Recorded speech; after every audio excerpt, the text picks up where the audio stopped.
토비아스 그렉슨, 능력을 과시하다. 다음날 신문에는 브릭스턴 수수께끼라고 명명된 사건에 관한 기사가 일제히 실렸다. 어느 신문에나 장문의 사건 기사가 실렸고 일부 신문에선 그에 관한 사설까지 덧붙였다. 신문 기사에는 내가 미처 몰랐던 새로운 정보도 들어있었다. 나는 그 사건에 대한 기사를 여러 개 철해 놓았다. 그중 몇 가지를 요약해보면 다음과 같다. 데일리 텔레그래프는 그동안 범죄의 역사에서 외국인이 등장한 사건은 거의 없었다는 사실을 지적했다. 피살자의 이름인 이노크는 독일식이라는 점, 뚜렷한 동기가 없다는 점, 그리고 벽에 남겨진 섬뜩한 글씨 등을 종합하여 정치적 망명객이나 혁명가에 의한 범행 쪽에 무게를 두었다. 미국에는 수많은 사회주의 조직이 있는데 피살자는 그 조직의 불문율을 어겨서 이곳까지 추적당한 것이 틀림없다고 했다. 그리고 이 신문에선 중세의 비밀법정 뱀게리 히트, 서서히 효과를 발휘하는 독약 아쿠아 토파나, 카르보나리당, 프랑스의 악명 높은 여자 살인마 브랭빌리에, 다윈 이론, 메이서스의 인구법칙, 레트클리프 하이웨이 살인사건 등을 장황하게 언급하고 난 뒤 정부를 준절하게 꾸짖는 한편 영국 내 외국인에 대한 철저한 감시를 주장하는 것으로 결론을 내렸다. 스탠다드는 이러한 종류의 무법 행위는 주로 자유주의 정부하에서 일어난다는 사실을 지적했다. 이러한 사건은 대중이 정신적으로 혼란스럽고 그에 따라 모든 권위가 약해지는 때에 발생된다. 피살자는 런던에 몇 주 동안 체류했던 미국인 신사였다. 그는 캠버웰의 토웨이 테라스에 소재한 마담 샤르 팡티에의 하숙집에서 머물렀다. 그리고 개인 비서인 조셉 스탱거슨 씨와 함께 여행에 나섰다. 이 두 사람은 지난 화요일 하숙집 여주인에게 작별을 고하고 리버프랭 급행 열차를 탈 거라며 유스턴역으로 떠났다. 나중에 이들은 기차역에서 목격되었다. 그러나 앞서 보도된 대로 드리버 씨가 유스턴에서 한참 떨어진 브릭스턴로의 빈집에서 시체로 발견되기까지 그 뒤 이 두 사람의 행적에 대해서는 알려진 바가 없다. 드리버 씨가 어떻게 그곳에 갔는지 혹은 어떻게 범인과 만났는지는 아직도 오리무중이다. 스탠거슨의 행방에 대해서도 아직 밝혀진 바가 없다. 런던 경찰국의 레스트 레이드 씨와 그렉슨 씨, 두 사람이 사건에 투입됐다니 다행스럽기 짝이 없는 일이다. 명성이 높은 이들 두 형사가 빠른 시일 내에 사건의 전모를 밝혀낼 것으로 기대된다. 데일리 뉴스는 이번 사건이 정치적인 범죄임에 틀림없다고 단정했다. 자유주의의 독성과 증오가 유럽 여러 나라의 정부를 자극하면서 영국 해안으로 수많은 사람들이 몰려들게 되었다. 이들은 그동안 겪은 쓰라린 체험에 대한 기억만 아니라면 훌륭한 시민이 되었을 사람들이다. 그런데 이들 집단에는 엄격한 내부 규정이 있는데 이것을 어긴 벌은 죽음이다. 현재 비서 스탠거슨 씨를 찾아내고 피살자에 관한 자세한 정보를 수집하기 위해 다각도로 수사가 진행 중이다. 피살자가 하숙했던 집의 주소를 밝혀낸 것은 수사상의 큰 진전이라 아니할 수 없다. 이것은 전적으로 런던 경찰국 소속 그렉슨 씨의 날카로운 통찰과 노력에 힘입은 것임을 밝혀둔다. 셜록 홈즈와 나는 아침 밥상머리에서 같이 이런 기사들을 읽어내렸다. 그는 이 기사들을 상당히 재밌어 하는 듯 했다. 내가 말하지 않았습니까? 일이 어떻게 되든 간에 점수를 따는 쪽은 레스트 레이드와 그렉슨이라고. 그건 일이 어떻게 되느냐에 따라 달라집니다. 아니요. 그런 건 전혀 중요하지 않습니다. 범인을 잡으면 두 사람의 노력 덕분입니다. 그러나 범인을 놓치면 두 사람의 노력에도 불구하고가 되는 거지요. 실속을 차리는 건 저 두 사람입니다. 그들은 무슨 일을 하든 추종자에 둘러싸여 있을 테니까요. 바보에게는 항상 그에 대해 감탄하는 더 큰 바보가 있다 라는 프랑스어 속담이 있죠. 도대체 저게 무슨 소리죠? 바로 그때 아래층 홀에서 어지럽게 들려오는 여러 사람의 발자국 소리를 듣고 나는 외쳤다. 여럿이서 우당탕 퉁탕 계단을 올라오는 소리와 함께 하숙집 주인이 질색하는 소리가 들려왔다. 베이커가 특공대입니다. 내 친구가 정색을 하고 말했다.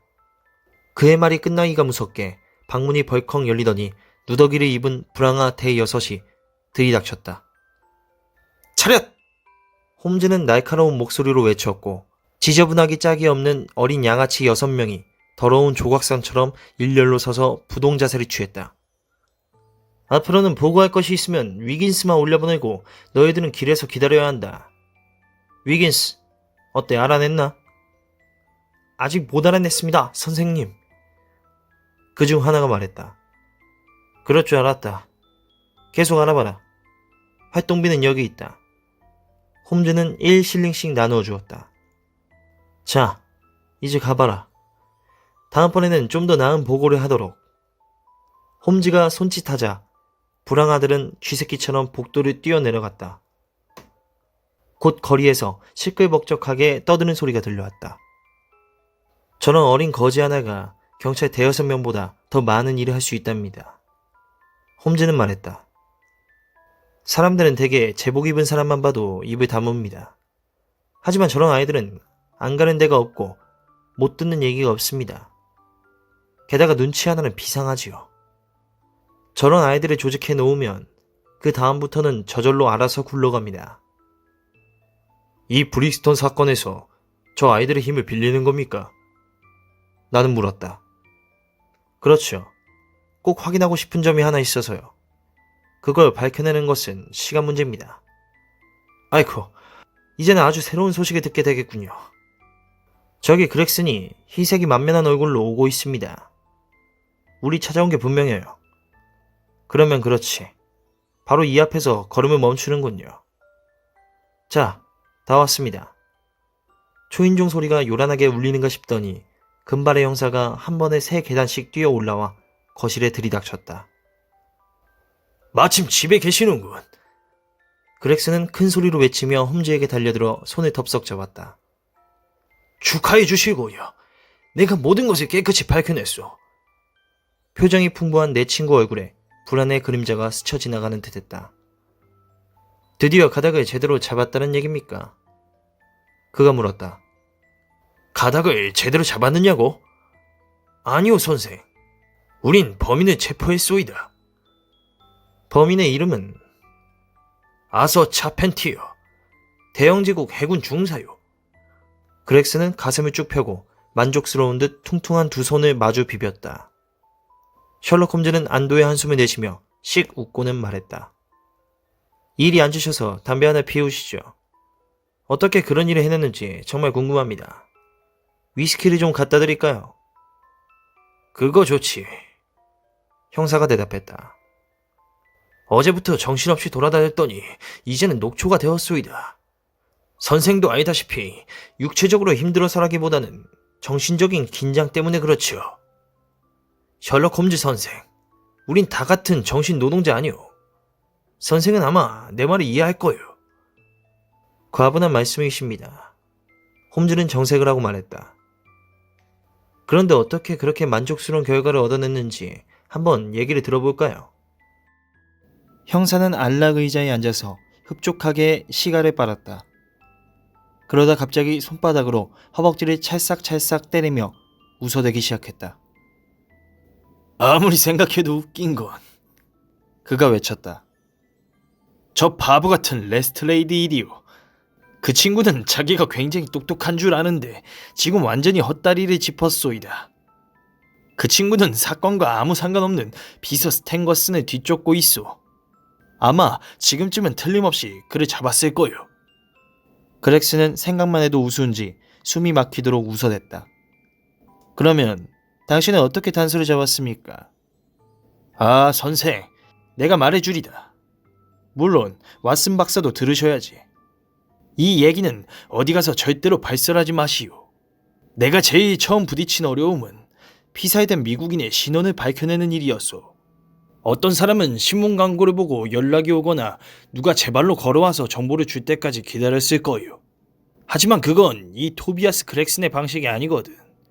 선생은 피살자의 옆에 있던 그 모자를 기억하시오? 그렇습니다. 캠버웰로 129번지 존 언더우드 앤 선즈 제모점에서 만든 모자였지요. 홈즈가 말했다. 그러자 그렉스는 어쩐지 풀이 죽은 듯 했다. 그가 말했다. 선생도 그걸 보았을 줄은 몰랐어. 거기 가보셨소? 아니요. 저런. 그렉스는 안심한 목소리로 외쳤다. 기회를 놓치셨구려. 그게 별로 중요해 보이지 않았던 모양이오. 위대한 정신에 중요하지 않은 것은 없습니다. 홈즈는 설교조로 말했다. 나는 언더우드 제모점에 갔었어. 그리고 주인한테 이러저러하게 생긴 모자를 판 적이 있느냐고 물었지요. 주인은 장부를 뒤지더니 금세 그걸 찾아냈어. 알고 보니 그 모자는 토케이 테라스의 차펜티어 하숙집에 머무는 드리버 씨에게 배달됐더군. 그렇게 해서 나는 하숙집 주소를 입수했던 거요. 비상하군요. 정말 비상해요. 셜록 홈즈가 중얼거렸다. 나는 그 다음에 차펜티어 부인을 찾아갔어. 형사는 말을 계속했다. 부인은 창백한 얼굴에 몹시 지쳐 보였어. 딸도 그 옆에 있었는데 보기 드물게 아름다운 소녀더군요. 내가 말을 꺼내는데 딸의 눈자위가 붉어지더니 입술이 떨립디다. 나는 그걸 놓치지 않았어. 나는 뭔가 있다는 걸 냄새 맡은 거요. 셜록 홈즈 선생, 선생도 아시겠지만 제대로 된 단서를 포착하면 어떤 전율 같은 것이 느껴지지 않소. 최근에 이 집에서 머물렀던 클리블랜드의 이노크 J. 드리버 씨가 의문의 죽음을 당한 사실을 알고 계십니까? 나는 이렇게 물었소. 부인이 고개를 끄덕이더군요. 부인은 한마디도 할 수 없는 상태인 것 같았소. 딸은 울음을 터뜨렸지요. 나는 두 모녀가 단순히 드리버 씨의 죽음 때문에 놀라서 그런 것만은 아니라는 걸 감잡았소. 드리버 씨가 몇 시에 기차를 타러 떠나셨습니까? 나는 이렇게 물었소. 저녁 8시에요. 부인은 동요를 숨기려고 애쓰며 말했소. 비서인 스탠건스 씨는 저녁 9시 15분 기차와 11시 기차가 있다고 했죠. 그런데 9시 15분 기차를 타겠다고 하더군요. 그러면 그분을 마지막으로 본 것이 그때였습니까? 내가 그렇게 질문을 했을 때 부인의 얼굴이 무섭게 변했소. 얼굴이 완전히 낯빛으로 되더군. 부인은 잠시 뜸들이다가 목이 쉰 듯 부자연스러운 목소리로 예라는 한마디를 간신히 토해냈소. 그리고 잠시 침묵이 흘렀소이다. 그러다가 딸이 침착한 목소리로 또박또박 이야기했소. 엄마, 그런 말은 도움이 되지 않아요. 딸이 이렇게 말했소이다. 우리 신사분에게 솔직히 말씀드려요. 드리버 씨는 여기 다시 왔잖아요. 오, 하느님. 차펜티어 부인은 두 손을 번쩍 들고 의자에 몸을 기대며 외쳤소이다. 네가 오빠를 죽이려 드는 거냐? 오빠를 위해서라면 진실을 말하는 게 나아요. 딸은 단호하게 대답했어. 사실 그대로를 털어놓는 게 가장 좋습니다. 나는 말했어. 반만 털어놓는 것은 아예 얘기를 안 하는 이만 못하지요. 게다가 부인은 우리가 사실을 어디까지 파악하고 있는지도 모르지 않습니까? 앨리스, 이건 네 책임이다. 부인은 이렇게 소리치고 나를 바라보았소. 형사님, 다 말씀드리겠습니다. 제가 우리 아들 때문에 이렇게 걱정하는 것은 그 녀석이 끔찍한 짓을 저질렀을지도 모른다고 생각하기 때문은 아니니까 절대로 오해하지 마십시오. 걔한테는 아무 죄도 없습니다. 하지만 형사님의 눈을 보고 다른 사람들의 눈을 보니 그 애가 다칠 수도 있겠구나 하는 생각이 들어서 무섭습니다. 하지만 그건 절대로 있을 수 없는 일이에요. 그 애의 고결한 인격과 군인이라는 신분, 바른 행실을 생각해보면 도저히 그럴 수 없습니다. 가장 좋은 것은 모든 사실을 깨끗이 털어놓는 겁니다. 나는 대답했소. 부인의 이야기를 들어보고 아드님이 결백하다는 게 분명하면 아무 일도 없을 겁니다. 애야, 넌 나가 있거라. 엄마가 말하자 딸은 방을 나갔지요. 형사님, 저는 형사님한테 이런 얘기를 다 털어놓을 생각은 없었습니다. 하지만 우리 가엾은 딸이 말해버렸으니 어쩔 수 없군요. 일단 말하기로 결심했으니까 사소한 것이라도 빠뜨리지 않고 다 말씀드리겠어요. 현명하십니다. 나는 이렇게 말해주었소. 드리버 씨는 거의 3주 동안 여기서 지냈습니다. 비서 스탠거슨 씨와 동행했는데 여기 오기 전에 유럽 여행을 다녔다고 하더군요. 그분들의 가방마다 코펜하겐 꼬리표가 붙어있는 것으로 보아 마지막 기착지가 그곳이었던 것 같았습니다. 스탠거슨 씨는 조용하고 점잖은 사람이었지만 드리버 씨는 이런 말을 해서 안 됐지만 완전히 정반대였답니다. 드리버 씨는 태도도 거칠고 사람됨이 상스러웠어요. 이 집에 온 날 저녁부터 술을 마시고 무례하게 굴었죠. 난 12시 이후에는 거의 맨정신으로 있는 법이 없었고 여자 하인들을 보면 찝쩍대면서 희롱하는 게 일이었답니다. 제일 나쁜 것은 우리 딸 앨리스에게도 점점 똑같은 행동을 하게 되었다는 거죠. 그 사람은 딸에게 몇 번인가 추잡한 말을 했지만 다행히도 우리 아이가 너무 순진해서 그 말을 못 알아들었지요. 한 번은 그 애의 팔을 잡아당기며 껴안기도 했답니다. 그 무도한 행동을 보고 비서 양반이 신사답지 못한 행동이라고 주인을 나무라기까지 했죠. 그런데 왜 참고 계셨습니까? 내가 물었소이다. 어느 때건 하숙인을 내보낼 수 있었을 텐데요. 자펜티어 부인은 내가 단도직입적으로 질문하자 얼굴이 붉어졌소. 저는 그 인간이 여기 온 날부터 당장 쫓아내고 싶었습니다. 부인은 말했소. 하지만 유혹이 너무 컸답니다. 하숙비가 1인당 하루 1파운드씩, 일주일이면 14파운드였죠. 그런데 요즘은 비수기잖아요? 과부의 몸으로 해군에 있는 아들 치닥거리에 돈이 좀 많이 들어야죠. 그놈의 돈이 웬 수지요. 저는 꾹 참고 최선을 다했습니다. 하지만 우리 딸한테 그러는 걸 보고 이제는 끝이다 싶어서 당장 나가달라고 했죠. 드리버 씨가 이 집을 나간 것은 그래서였습니다. 그런데요. 그 인간이 마차를 타고 떠나는 걸 보니 속이 시원하더군요. 우리 아들은 그때 마침 휴가를 나왔는데 저는 아들한테 입도 뻥끗하지 않았습니다. 그 애는 성격이 불같은 데다가 제 누이 동생을 끔찍이 위하거든요. 두 사람을 보내고 문을 닫고 돌아서는데 10년 묵은 체중이 내려가는 듯 했습니다. 휴. 그런데 1시간도 안 돼서 초인종 누르는 소리가 들렸습니다. 드리버 씨가 돌아왔어요. 그 사람은 잔뜩 흥분해 있는 데다가 술 때문에 제정신이 아닌 것 같았습니다. 그 사람은 억지로 집 안으로 밀고 들어와 저 제 딸이 앉아있던 방에 들어와서는 기차를 놓쳤다는 둥 횡설수설하더군요.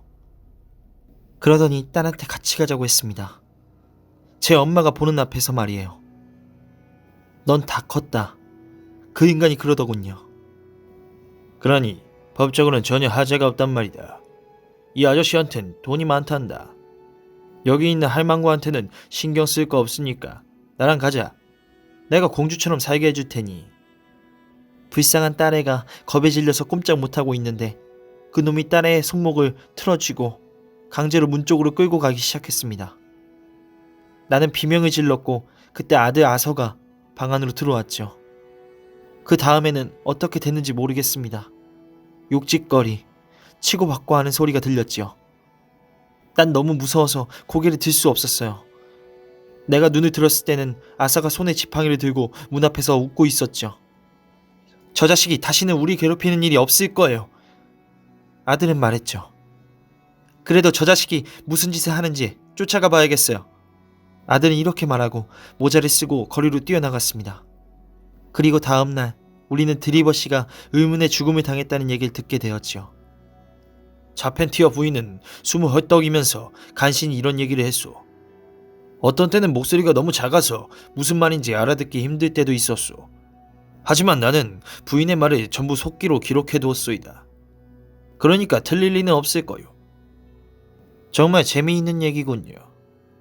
셜록 홈즈는 하품을 하며 말했다. 그 다음에는 어떻게 됐죠? 자펜티어 부인이 이야기를 끝냈을 때 형사는 말을 계속했다. 나는 이 순간이 사건 해결에 얼마나 중요한지를 깨달았소. 나는 부인의 눈을 똑바로 쳐다보고 이 방법은 여자들한테 항상 잘 먹혀들거든. 아이들이 집에 온 시간이 몇 시인지 물었소이다. 모르겠어요. 부인은 말했소. 모른다고요? 모릅니다. 그 애는 현관 열쇠를 갖고 있어요. 그래서 어느 때건 마음대로 집에 드나들 수 있죠. 아드님이 돌아온 건 부인이 잠자리에 든 다음이었나요? 예, 부인이 자러 간 시간이 몇 시쯤이었죠? 11시쯤. 그러면 아드님은 적어도 2시간은 밖에 나가 있었군요. 예, 새벽 4시나 5시쯤에 들어왔나요? 예, 아드님은 그동안 무엇을 했죠? 모르겠어요. 부인은 입술까지 하얗게 질린 채 대답했소이다. 물론 그 다음에는 나는 더 이상 할 말이 없었소. 나는 경관 둘을 데리고 차펜티어 중세를 찾아서 체포했소이다. 내가 어깨를 탁 치며 순순히 따라오라고 경고하자 그 친구는 아주 뻔뻔스럽게 이렇게 말하더군요. 제가 드리버라는 악당의 죽음과 관련돼 있다고 생각하시는 모양이군요. 아무도 드리버 얘기를 하지 않았는데 제가 먼저 그 말을 꺼낸 것이 제일 의심스러웠소. 정말 그렇군요. 홈즈가 말했다. 그 친구는 드리버를 쫓아갈 때 가지고 갔다던 그 무거운 지팡이를 아직도 들고 있었소. 그건 굵은 참나무 곤봉이었소. 그러면 당신의 가설은 무엇입니까? 내 생각은 차펜티어가 브리스톨로까지 드리버를 쫓아갔다는 거요. 거기서 둘은 다시 한번 옥신각신했고 그러다가 드리버는 그 지팡이로 한 방 얻어맞고 직사한 거요. 복부의 윗부분을 정통으로 맞으면 아무 외상도 없이 죽을 수 있으니까 말이요. 그날 밤은 비가 와서 길에는 행인이 없었어. 그래서 차펜티어는 드리버의 시체를 빈집에 끌어다 놓은 거요. 촛불과 핏자국, 벽에 쓴 글씨, 그리고 반지 따위는 모두 경찰 수사에 혼선을 빚기 위한 장치들일 거예요. 훌륭합니다. 홈즈는 격려조로 말했다. 그렉슨, 정말 잘하고 있어요. 당신은 앞으로 뭔가를 해내겠어요. 나도 내가 그렇게 깔끔하게 이 처리를 한 점이 자랑스럽소. 형사는 자랑스럽게 대답했다. 그 청년은 묻지도 않았는데 이런 얘기를 하더구만. 자기가 드리버의 뒤를 쫓아가니까 그가 자기를 떼내기 위해 마차를 잡아탔다고 말이요. 그래서 집에 오는데 옛날에 같은 배를 탔던 선원을 만나서 한참 동안 같이 산책을 했다 했소. 하지만 그 선원이 어디 사는지 묻자 우물쭈물대며 속 시원한 대답을 하지 못했소. 나는 사건 전체가 이상할 정도로 잘 맞아떨어진다고 생각하오. 그런데 생각할수록 우스운 건 레스트레이드요. 그 친구는 처음부터 완전히 헛다리를 짚었소. 나는 그 친구가 허탕치고 올 것 같아 걱정이요. 아이쿠, 저런. 호랑이도 제만하면 온다더니. 그것은 정말 레스트레이드였다. 우리가 이야기를 나누는 동안 그는 계단을 올라와서 방문을 밀치고 들어섰다. 평소에 그 경쾌하고 확신에 넘치는 태도는 온데간데 없었다. 그는 풀이 잔뜩 죽어있을 뿐 아니라 단정하던 옷차림마저 엉망으로 흐트러져 있었다. 그는 셜록 홈즈에게 자문할 목적으로 온 것이 틀림없었다. 왜냐하면 동료를 보자 당황해서 어쩔 줄 몰라 했기 때문이다. 레스트레이드는 방 한가운데 서서 모자를 만지작거리며 어떻게 해야 할 바를 몰랐다. 이렇게 이상한 것은 처음이요. 그는 마침내 입을 열었다. 정말 이해하기 힘든 사건이요. 아, 레스트레이드군. 자네는 그렇게 생각하나? 그렉슨이 의기양양하게 소리쳤다. 난 자네가 그런 결론을 내릴 줄 알았네. 그래, 조셉 스탱거슨 비서는 찾았나? 조셉 스탱거슨 씨는... 레스트레이드는 침통하게 말했다. 오늘 아침 6시경에 헨리데이 프라이빗 호텔에서 살해당했네.